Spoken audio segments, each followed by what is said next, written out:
Dark Places is an adaptation that comes from the same author of Gone Girl, and here she is telling the same sort of dark stories that she tells of a girl named Libby when back in the day she was about 7 years old and her mom and her two sisters were murdered.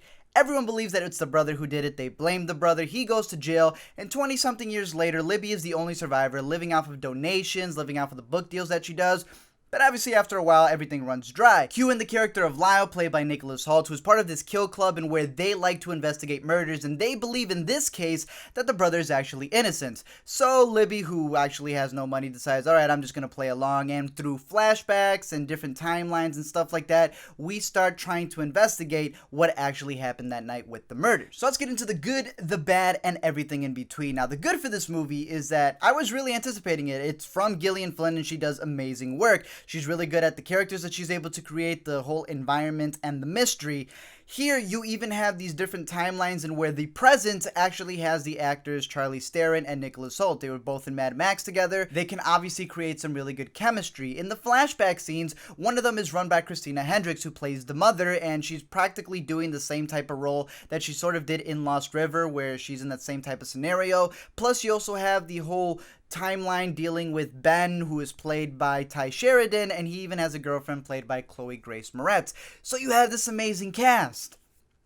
However, all it levels up to be is that sort of mediocre mystery that you watch on Netflix when you have nothing better to do. And the problem is that, sure, it's fine for that mediocre type of murder mystery that you want to see on Netflix, but for the material that it comes from Gillian Flynn, it should be a lot better. And sure, Gillian Flynn did the screenplay for Gone Girl. That isn't the case here. You also don't have the same directing because The Finch isn't doing it here. Instead, they rely on a director who previously also did another mediocre adaptation. Here, his directing is one of the biggest problems, and where, sure, the screenplay has a lot to do with it, and where, obviously, in a movie, you're going to condense a lot of the details that are in the story. That was a big deal with Gone Girl as well. However, they condense it to the point where it's literally just a sheet of paper. They're just marking down everything. Oh, did we introduce this character? Are we really going to get into it like they did in Gone Girl? No. We're just going to show you this is the character who's going through this. This is that. There's a lot of themes that they have in this movie dealing with, like, obviously murder and the whole mystery aspect, but things dealing with the whole sweep of Satanism that happened back in the day. Check mark on that. Dealing with father figures and poverty and abuse. All these things is just like, okay, check.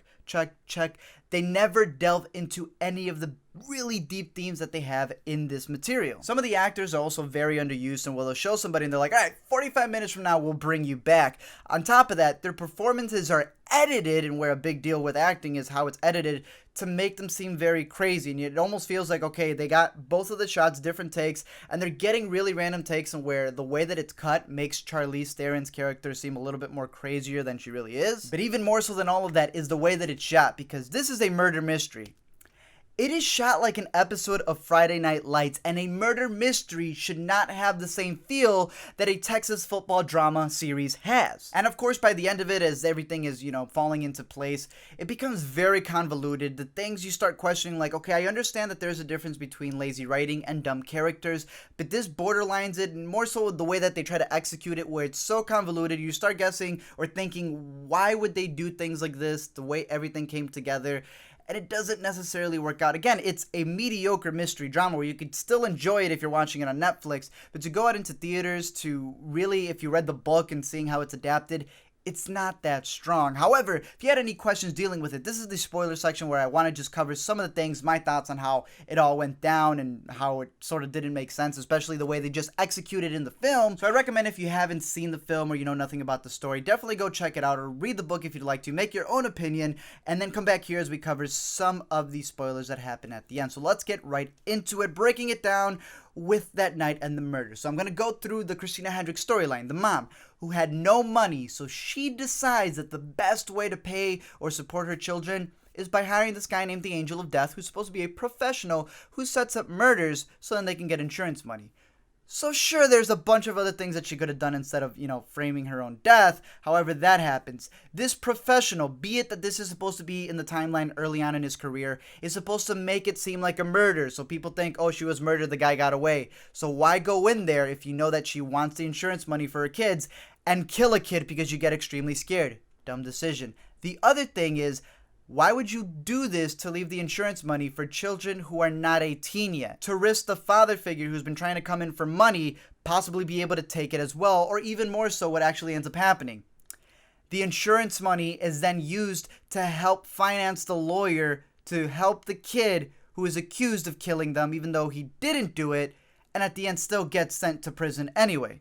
The irony. You then have the other angle where that's how the mom and one of the sisters die. The other sister dies in where you have Ben and Deandra. Ben being the kid who gets accused, Deandra being the girl who is pregnant with his kid and she's all satanic. They go in there because they want to run away with the kid. They try to steal the money that he kept in there. Boom, boom. They hear that other timeline that's happening and where the mom and one of the sister dies. You would think now that Ben goes out there and he's like, whoa, something just happened here. I should probably investigate this. However, I go back to see that his girlfriend just choked out one of the little sisters, so he should probably be like, all right, I really need to assess the situation better and probably try to figure out, one, what am I going to do with this crazy girl who just killed my sister? What am I going to do with this random mystery that I have here because my mom and my sister died? Libby, one of my sisters, is still alive. I should probably give her some hints. No, instead he decides, well, I'm just going to take the blame for everything. And one of the excuses is that, well, his girlfriend, who, mind you, is crazy, just killed his sister, is into satanic things, is going to be the only one raising that child. In order for her to get away, he's going to take all the blame.